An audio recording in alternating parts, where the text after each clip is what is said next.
He's shooting at him. Oh, he's out. Come on! Stop it! Come on! My God. Come on! It's over! It's over! It's over!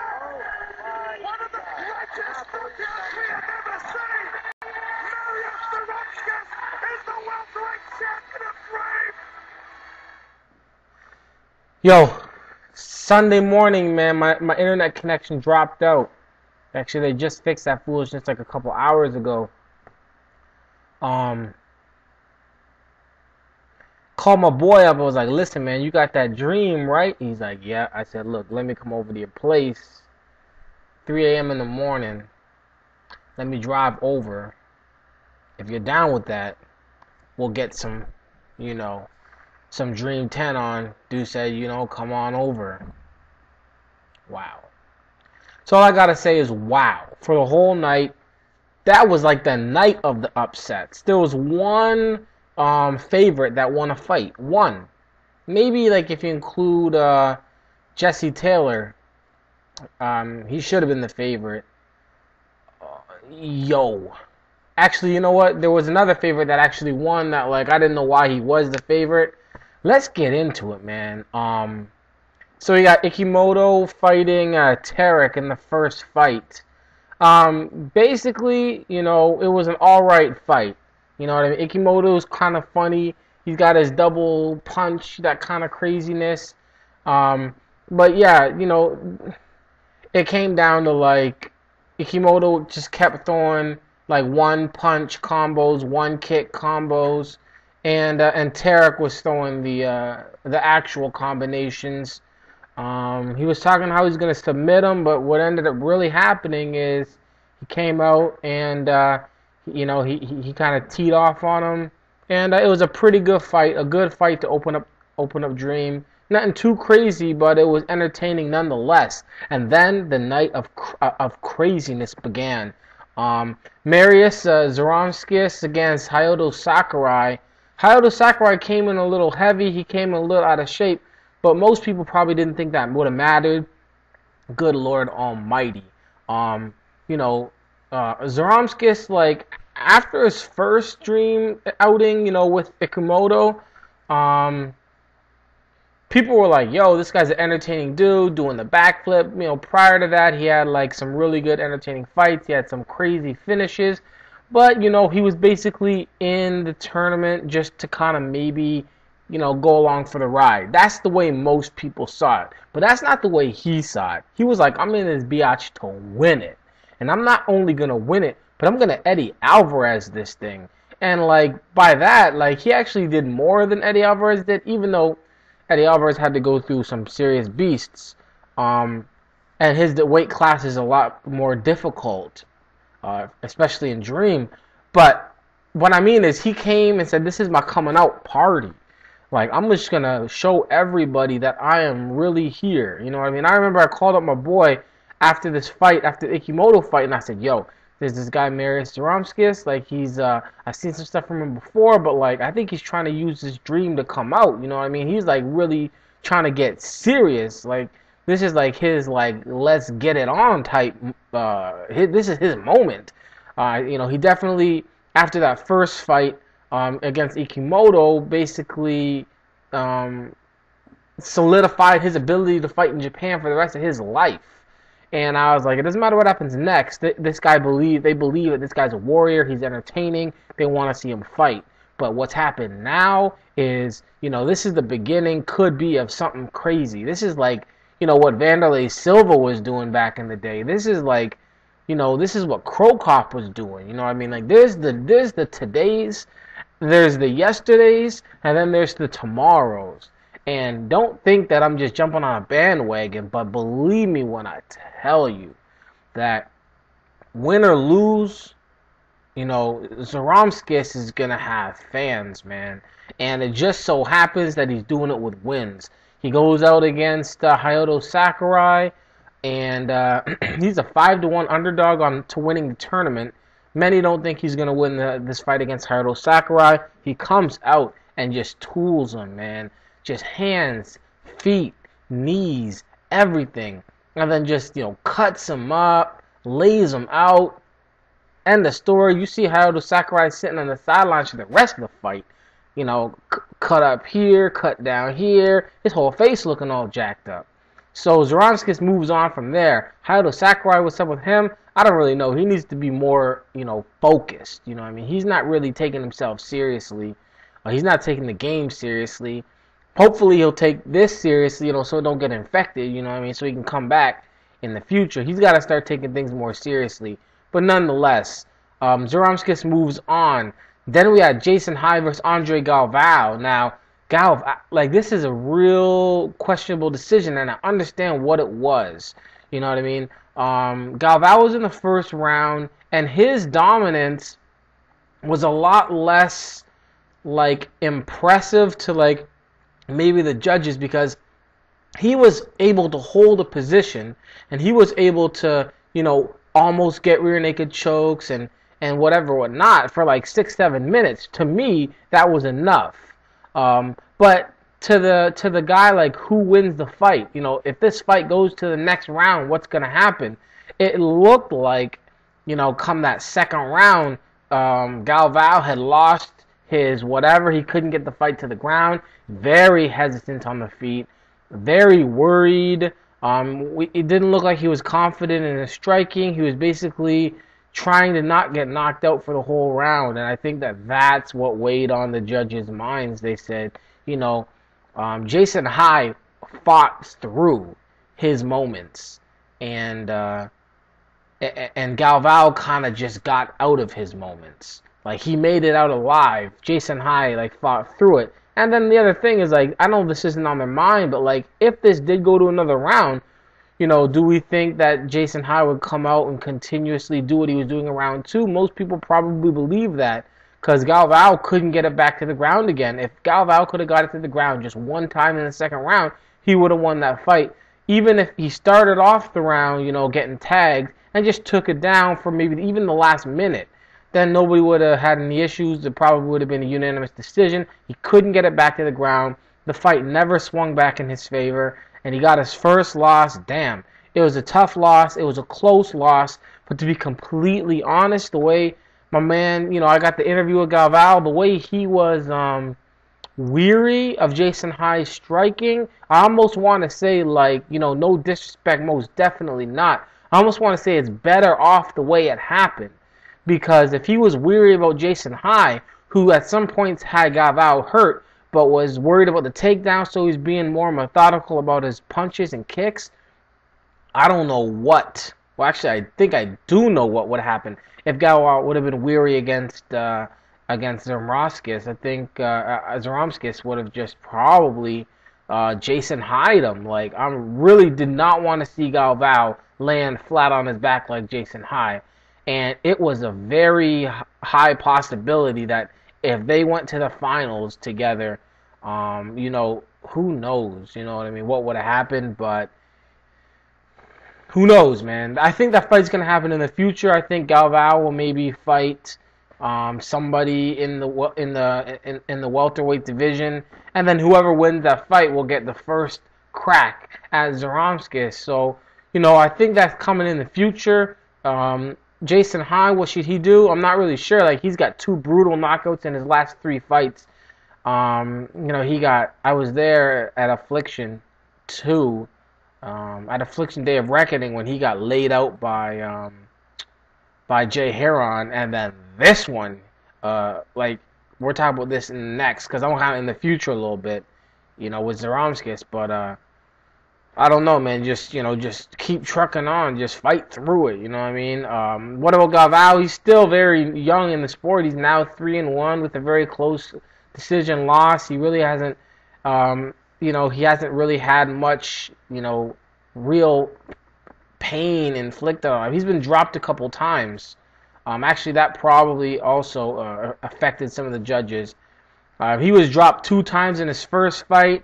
He was dropped in this fight, so he's been dropped a couple times, but he's been able to fight through it. He's been able to look a knockout square in the face and get guard or whatever it was. So, Andre Galvao, he's in it. He's serious. Keep fighting on, dude. Up next, blood clot not about anybody, just about the situation. Kakuno, man, I mean, leave my hands out like a zombie.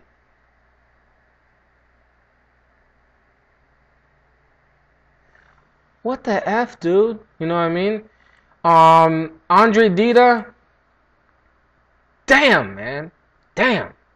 He was real frustrated at the end of this fight, real disappointed in himself, it looked like. Where I was sitting there like this too, like, oh man, you know, he got him real nice. He caught that first kick, came through blow style, hit him straight on the forehead. But that's not really where you knock people out. I know he wasn't aiming for Dude's forehead, but that's where he got him. Dude stood to his feet, and then like they were just kind of staring at each other, and you know that crazy weird staring. And Dida was, you know, he was a little weary. I'm not sure what he was weary of. He could have been weary of the takedown. You know, he could have been weary of like the counter punch, but he was weary. And Kakuno was all ready to just chill back and just wait. He was willing to wait. And they finally engaged again. Takedown right to mount. Threw like 3-4 punches. Dida gave his back, and that was it, man. Like, ah, man. All I gotta say is, damn, you know what I mean? Kakuno, you know, he continues his win streak. Andre Dida, he's on a little bit of a slide right now. You know, like including his Muay Thai, his K1 belt that he lost to Bukaw, which was just a battle. Knocked down Bukaw in the first round, damn near took his head off, and then went on for 3 more rounds against the best kickboxer in the world at that weight class. So, you know, but with all those, with that, and then he had some tough fights before that. Eddie Alvarez, you know, nobody's going to get angry if you lose to Eddie Alvarez except for the guy who lost. Jay-Z Cavalcanti, same thing. And then this Kakuno one, like, he's the deep champ, but like, damn, you know, but that's 4. That's 4 losses in a row, combining MMA and K1. Damn, I just wanted to get back on that winning track, you know what I mean? What can I say, man? You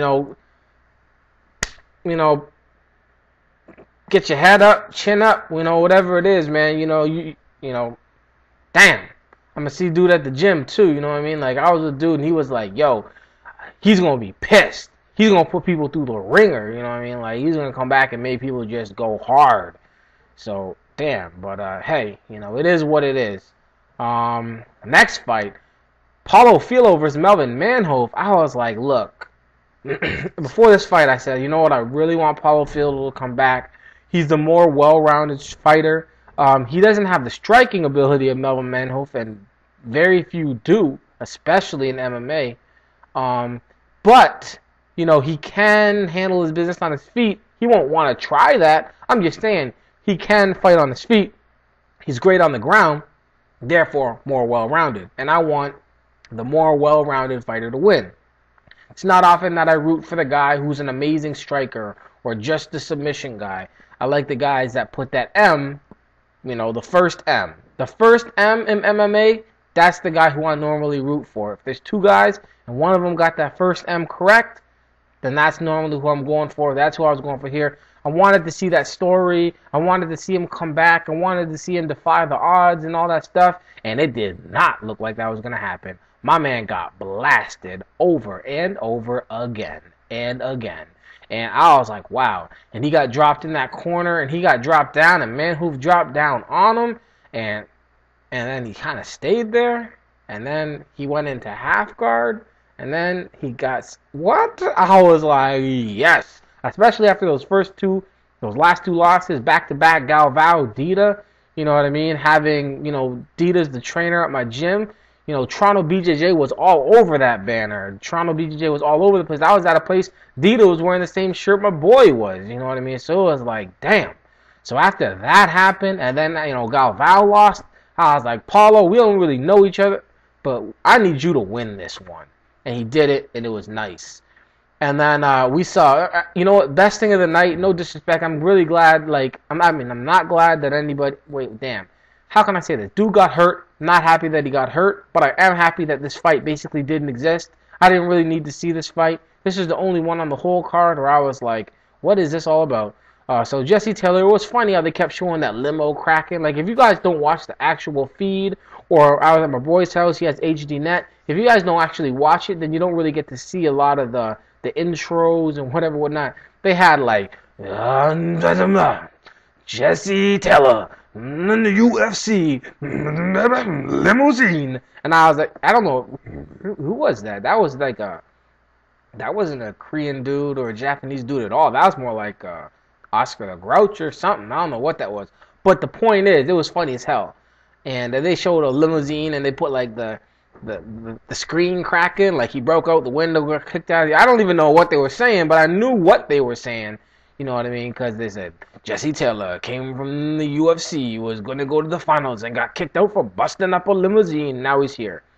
Anyway, so Jesse Taylor continued his streak of breaking things, and I guess in this fight it was Yoon Dong 6 foot. The dude, he'll fight anybody. You know, this is definitely not his toughest fight. He's fought Rampage, Sakuraba, Melvin Manhoef, Glassick. He's fought some tough dudes, but really, we don't need to see this fight. And lucky for us, unlucky for Yoon Dong Sik, he didn't get what he wanted, but thank God. Next fight, Vitor Ribeiro versus Shinya Aoki. I'm gonna put it like this: a few days ago, I was like a few days before the fight, I was just kind of joking with my boy, like, yeah, he went and he got some kickboxing training, but it's not like it's ever going to matter. He's always going to come out and do what he does. It's not like he's ever going to come out and just do a Muay Thai thing and just try and kick people and put people in the plum and try and knee them and stuff. It's always going to come down to grappling. And then what's he do? He comes out here and, I think it was like, obviously it was his game plan, but I think it was kind of like a fight with Vitor Shaolin Ribeiro is something where it's like, who's going to win on the ground? Who knows, Is it just going to be a stall fest? Am I going to be able to do anything? But, like, with his newfound, inner bull cow, he says, you know what? I think I can come out there and just kick him all up in here all day long. Whenever he tries to get a takedown, I know I can stuff the takedowns. It's not going to be what people want to see, but it's pretty much going to win me the fight. And he went out there. And you would think, like, if you never saw this fight before, you would think that Shinya Aoki had no ground game. Because he was like, no. Like, like when I saw Frank Mir, he get taken down by Brock Lesnar, but, like, he get, like, touched. And he'd be like, oh, take me down. We'll go on half guard, see how we do. Shinya Aoki was not giving up with these stuff in the takedowns. He said, no, I am not going to let you take me down. I'm not going to end up on my guard. I'm not even going to try and judo sweep you. I'm not going to try and judo flip you. I'm not going to try and take you down. I'm just going to, if you get close, I'm going to shuck you off. If you get too close, I'm going to throw a couple knees. And if you stay far away, I'm going to kick you in your arm. And that's what he did. And Shaolin could not get past that, which is kind of crazy. Was it the fight I wanted to see? No. Can I respect the game plan? Absolutely. It's kind of like Shaolin was training for this fight.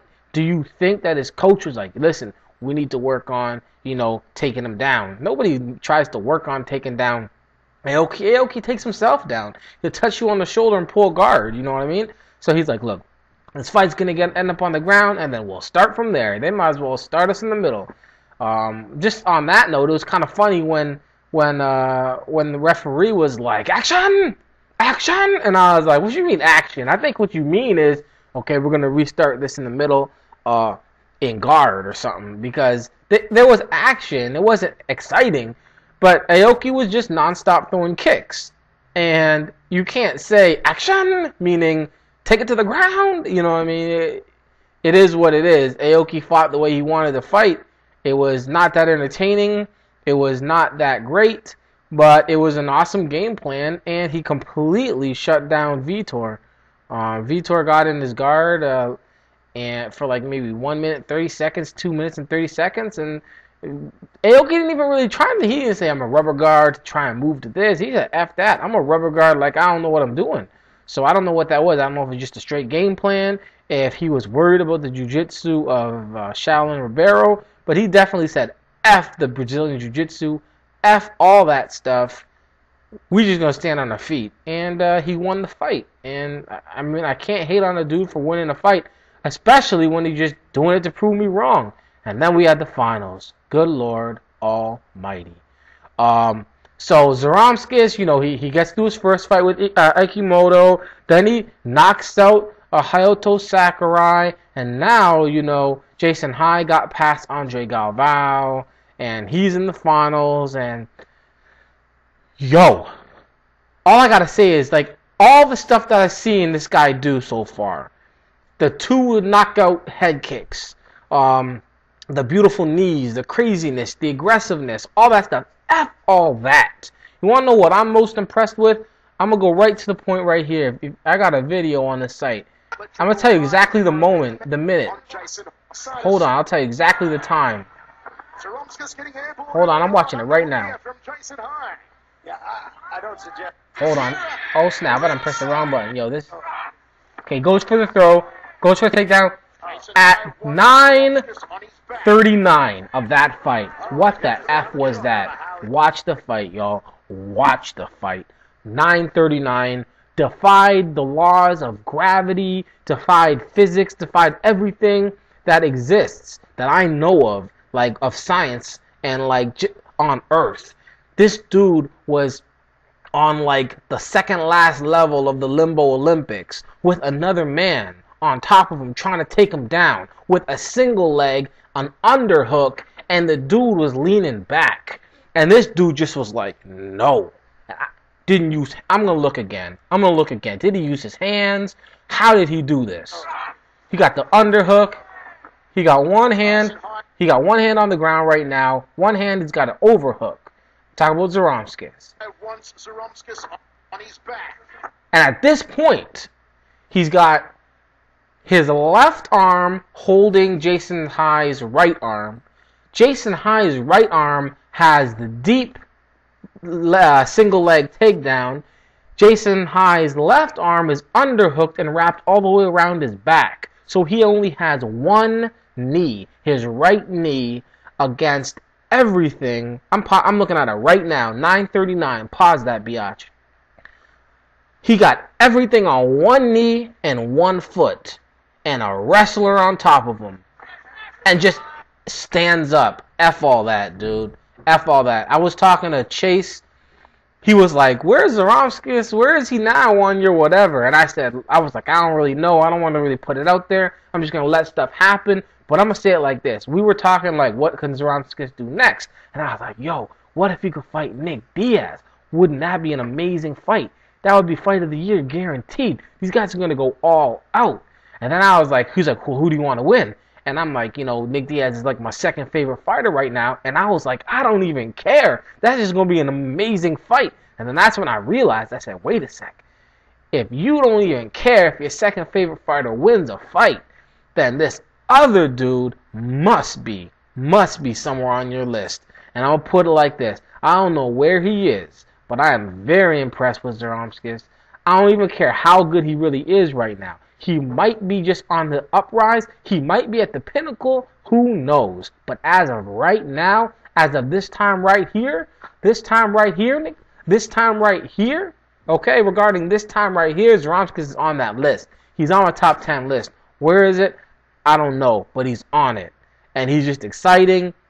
He just defied the laws of gravity. He went up, F all that, dude. And then the knockout. Knocked dude out, and then kicked him with the right, and then before the dude fell, kind of lunged forward with the right hand, kick. I was like, oh my God. Oh my goodness. So, Dream 10, we looking at two favorites won their fights. And one of them shouldn't have been a favorite, I thought.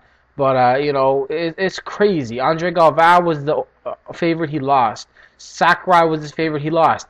Shinya Aoki was the favorite, he won. So that was one of them. Paulo Filho was the underdog, he won. It was just a crazy night. Even in the finals, Jason High was not the favorite against Zaromskis. Dream 10 was sick. That's all I got to say about that. Even with my boys losing, it was still a great night of fights. We have the making right now, and I don't know if people are going to get on me for this, but I don't give a damn. we have the making right now. And I know this other dude I'm about to say, he did a long time. He was doing it for a while. But at first, he had to do it 3 or 4 times. So right now, Zaromskis is at number 3. And we're talking about Wanderlei Silva. We have the making of some type of Wanderlei Silva in Japan, where basically people know this guy's going to come hard. He's going to be real entertaining, and he's going to knock people out in brutal fashion. Wanderlei had to do it 1, 2, 3 times before he could do it 9, 10, 11. Before he could do it, 14, 15, 16. Now, whether Zaromskis actually turns into 13, 14, 15 times, that's still to be seen. But I'm gonna be there every single moment. You better believe it. And he's not getting injured either. He's going out there and he's just basically mashing people up. So, damn, Zaromskis, handle your business. Everybody else, great night of fights. The people who lost, especially the ones that I actually know, it's all good, man. Get back on the horse. Whatever that is. Y'all don't even really speak English, so you can't really hear what I'm saying anyways. So, alright then. MMA, y'all, it's packed in these next few weeks. We've got, August the 1st, August the 8th, August 15th, August 29th, and something else in there that I ain't really mentioning. So, it's crazy, y'all. It's crazy. And MMA, y'all, it is important. Peace.